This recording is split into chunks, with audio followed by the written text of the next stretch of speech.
if you notice how every compelling story is written, whether that's written or a movie or a TV show, there is one core pattern. There's a fractal within the story, which is they create tension and then they resolve the tension.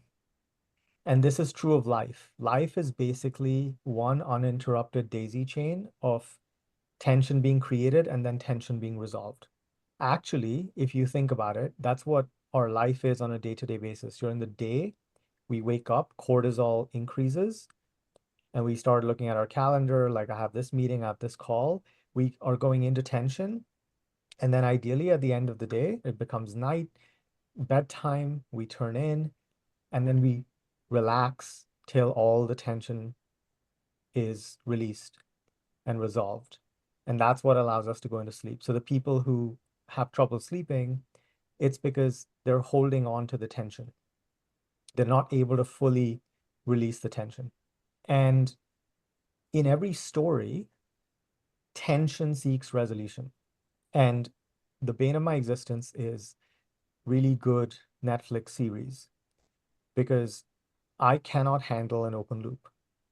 So if there's 5 seasons and each season has 15 episodes, and after every episode, what do? They resolve the main tension that they created in the episode, and then they open a loop. So they open a little bit of tension. And my brain's fuck, I can't go to bed. And I'm 5 episodes deep, it's 3 a.m. But my brain wants to know because brains have a pathological addiction to open loops being closed and the tension being resolved, right? That's why if someone ghosts us or breaks up with us abruptly, it's so devastating because we got to know. So, how does this relate to business? So, many ways, and we're going to be exploring this over the next few months. But what we're trying to do fundamentally is we're trying to get people's attention. Notice that even in the word attention, there is tension, right? How we get attention. So, our ability to make money is limited by our ability to have people get people to pay attention to us. And it's called paying attention because people pay with their attention. They pay us in attention. And how much money we make is rate limited by how many people we can get to pay attention to us and our stuff. So when we are trying to get people's eyes on our stuff, on our IP, on our content, on our offers, on our workshops, on our programs, fundamentally what we need to master is the art of getting people's attention and keeping people's attention. Now I'm going to land the plane. So the best way to do that is by letting them see us. So why are the Kardashians billionaires? They're billionaires because they were okay with a camera crew following them 24 hours a day, 7 days a week. The Kardashians let billions of people see them and see every part of their life and every part of their emotional experience. And people are voyeuristic by nature. We just want to know. We want to see into people, the fundamental human need. So the reason why the Kardashians are billionaires is because they got billions of people to pay attention to them. And they mastered the art of creating these open loops, creating tension. And so people can't stop watching. People can't look away. It's addictive. So how do we get people's attention? So the first insight here is that by letting them see us, by being vulnerable. How vulnerable you're willing to be and how much you let people see you is directly proportional to how much money you'll make. And we have Brian here who has hundreds of thousands of followers on YouTube, and he has videos that have millions of views. And for him, customer acquisition is not an issue, right? And we have Gabe who has 300,000 people following on Instagram. This is what it looks like to have learn how to get attention and keep attention. And we do that by letting people see us.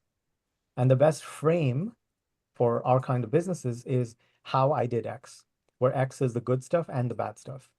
So when we let people see us, when we let people in on our journey, then the right people will pay attention and then they'll pay money because they either want to go on the journey we went on and they want to go on the journey that we are going on, present continuous tense. So there's two journeys always that we're talking about. We're talking about the journey we went on that created a certain result or an outcome that is desirable to them now.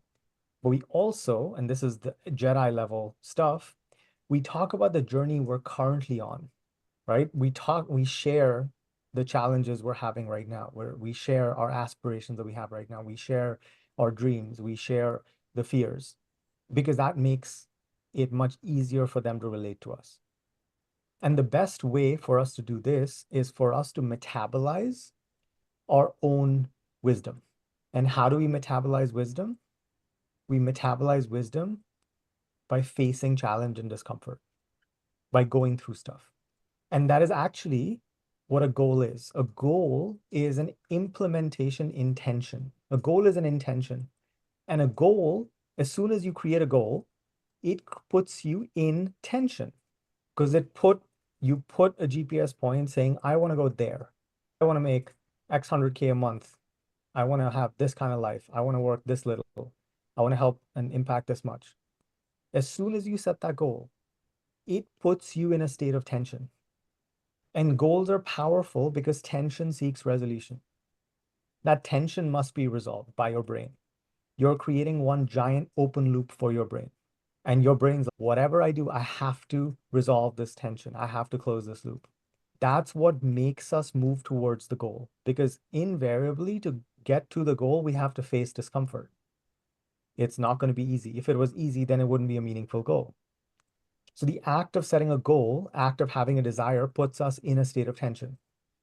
And the work we do is to resolve that tension. If you let people see you on that journey, and if you share that journey with people, that gets them to pay attention because now they are feeling the open loop tension that you're choosing for yourself. And what you're signaling by being willing to set a goal and putting yourself in tension is personal power because it takes personal power to choose challenge over comfort.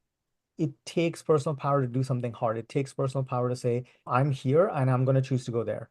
And it takes even more personal power to let people watch you on that journey. A year ago, I sent an email, literally a year ago, saying exactly what I was going to do this year and build this year. And the accelerator did not exist then. And I literally did what I said I would do a year ago. That signals personal power, right? Because people are looking for leaders. People are looking for someone to follow in each of your fields. Why? Because they're looking for certainty. So they look for people who can create certainty. And the best way to create certainty is by creating a future by engineering it. Because the future is unknown. So when you say that this is how my future is going to be, and you demonstrate to people that you can achieve that future, they're like, oh, respect. That's a person I want to follow. So when you cast a vision for yourself based on how much you know yourself, and you let people go on that journey with you, and you do so in a vulnerable way, you will get the right people paying attention to you. And eventually that turns into money. And that turns into impact, and that turns into contribution, turns into every currency that we want. You know what the number one factor in muscle growth is? Yeah. Stress. Time under tension. Yeah. Time under tension is also the number one factor in business growth. So first, the game we're playing is the infinite game. It's the long game, right? We're building a business that serves us for the rest of our life. We're building a flexible container that houses our energy, that allows us to transact with the world and feed us, replenish us, and be a generative force in our life where it generates way more energy than it consumes. I've been on this journey for 11 years.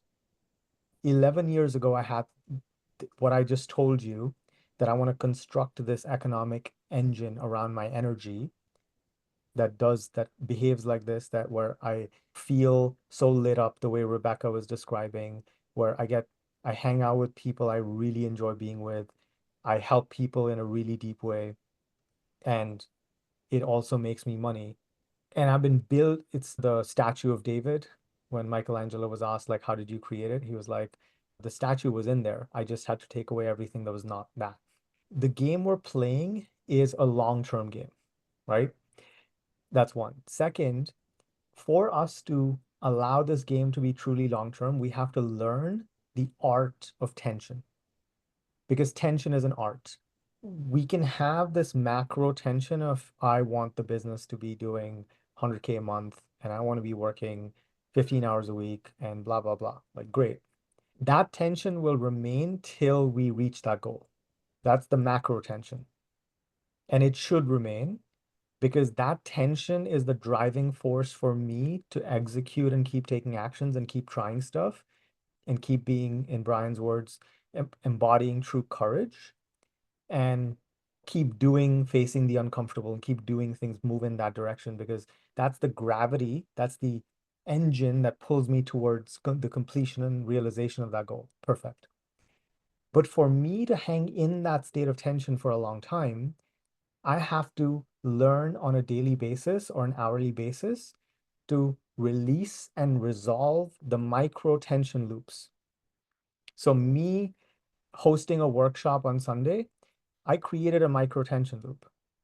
It's a smaller fractal of tension inside the macro tension pattern of business needs to be doing this much money with these constraints, blah, blah, blah. And there will be many of those. Even with this call, I'm opening a micro tension loop. I have to learn the art of closing the tension loop. Because if I'm not closing the tension loops, I'm accumulating open loops of tension. And if I let that happen, then I'm going to get overwhelmed. I'm going to get anxious. I'm going to get stressed. And I'm going to blow out my nervous system because I'm not going to have the capacity to hold any more tension, which means I'm not going to be able to take action. I'm not going to be able to be courageous. And I'm not going to be able to do the creative stuff. It's going to just burn me out.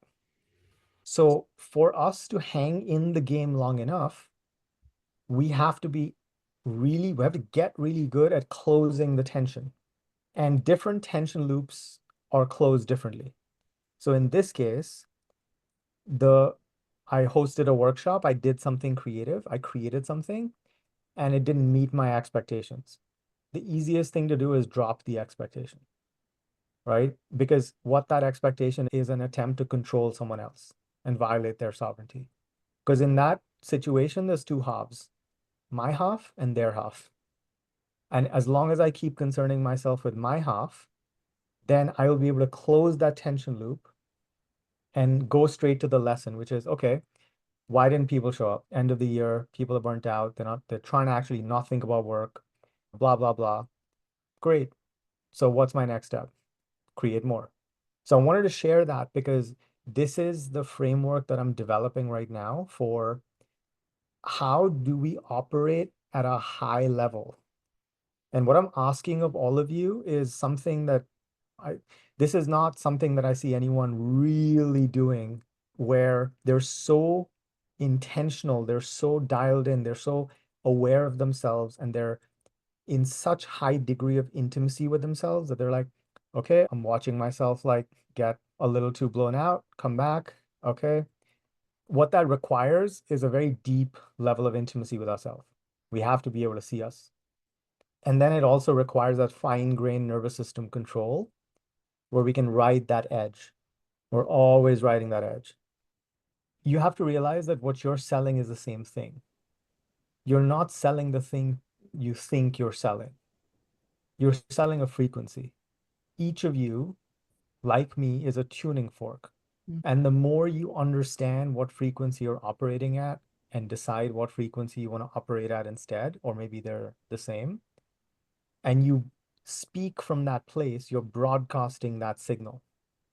And you're broadcasting that signal in a world that's full of noise. And the right people who are meant for you, and that's why this is why you have to fucking trust. That's why I don't try to keep any of you in here. I don't force any of you to be here. You have to trust that the people who are meant, who resonate with you and who are meant to be with you and travel with you and journey with you will hear you if you just keep broadcasting your signal without giving up, without, oh, this workshop only got 6 people, like, boo-hoo. No, the fact that you created something is a huge win. Keep going, keep broadcasting. Never stop broadcasting your signal. And this is why authenticity is so important. Because if you try to broadcast someone else's signal, if you build someone else's dream business, if you live the life that's meant for someone else, that frequency is not going to be harmonious to receive. Something's going to feel off. And when these people who are meant for you, who are meant to work with you, they hear your signal, they will come to you and they will say, how can I work with you? And it will feel easy. It is supposed to feel easy because you're doing the thing you're here to do. You're doing the work that makes you come alive. By definition, that's going to feel easy. And it will feel weird that you're making mountains of money doing something that's so easy and natural for you and effortless. But that's exactly how it's supposed to be because that's what abundance is. But you have to find your frequency, double down on it, and then double down on it again and keep broadcasting. Because what you're selling is that frequency. All the other stuff is just some gravy to sweeten the deal. And for the people who are not, I haven't really met a lot of people who operate with this lens. Most people, they think that they're buying your courses and the videos and the templates and step by step. And that's okay too.